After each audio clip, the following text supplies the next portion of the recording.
জ্বালানি তেলের সংকট নিয়ে জানবো রাজধানীর তেজগাঁ থেকে পেট্রোল পাম্পে আছেন আমাদের সহকর্মী মাঝার মাহবুব। আমরা সরাসরি তার সঙ্গে যুক্ত হয়ে তথ্য জানবো। মাঝার, আপনার কাছে জানতে চাই যে এখন পেট্রোল পাম্পগুলোতে কেমন আপনি ভিড় দেখছেন এবং সরবরাহ এবং যেই ঘাটতি বলা হচ্ছে সেটি কি আছে কিনা?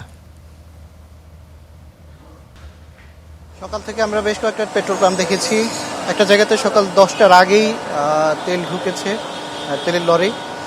আর কয়েকটা জায়গাতে এর মধ্যেই 10টা থেকে 11টার মধ্যেই তেলের লরি প্রবেশ করেছে। তবে এখন তেজগাঁয়ে যে পাম্পটাতে আছি, তেল দেওয়া হচ্ছে ডিজেল এবং অকটেন, এখানে লরি প্রবেশ করেছে দুপুর 1টায়। অর্থাৎ বিপিসির যেই ঘোষিত সময় সকাল 7টা, আগে যেখানে 10টায় লরিগুলো ছেড়ে আসতো নারায়ণগঞ্জের ডিপো থেকে, সেখানে একটা এখন ছেড়ে আসছে সকাল 7টায়।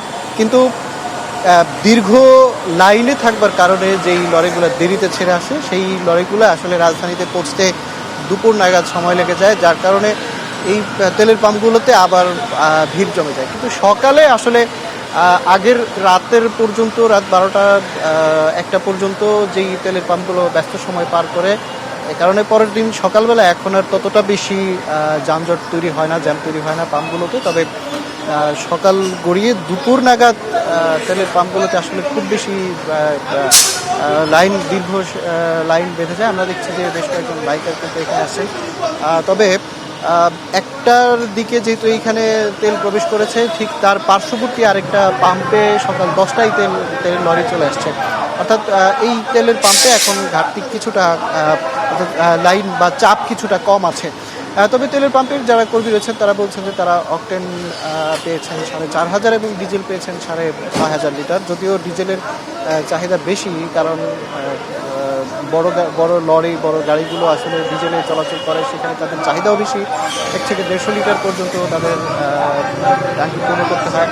ওদিকে পেট্রোল পাম্প ওনার্স অ্যাসোসিয়েশনের পক্ষ থেকে যেটা বলা হয়েছে যে মূলত সরকার তেলের যেই পরিস্থিতি সেটি সামাল দেওয়ার চেষ্টা করলেও আসলে সেই জায়গাতে বাড়তি চাপ থাকবার কারণে, বাড়তি চাহিদা থাকবার কারণে তেলের যেই গ্রাহকদের আসলে অতিরিক্ত তেল নেওয়ার যে প্রবণতা, সেই কারণে আসলে তেলের পাম্পগুলোকে যেই পরিস্থিতি সামাল দিতে হিমশিম খেতে হচ্ছে। এবং যেই সংকট, আসলে সংকট যতটা না তার চাইতে আতঙ্ক বেশি, এমনটাই কিন্তু পেট্রোল পাম্প মালিক সমিতির পক্ষ থেকে বলা হয়েছে। অপরদিকে সরকারের পক্ষ থেকে আজকে বলা হয়েছে যে 9,000 লিটার অকটেন, 12,000 লিটার পেট্রোল এবং মজুদ আছে 9,000 টন অকটেন, 12,000 টন পেট্রোল এবং 1,22,000 টন ডিজেল মজুদ আছে।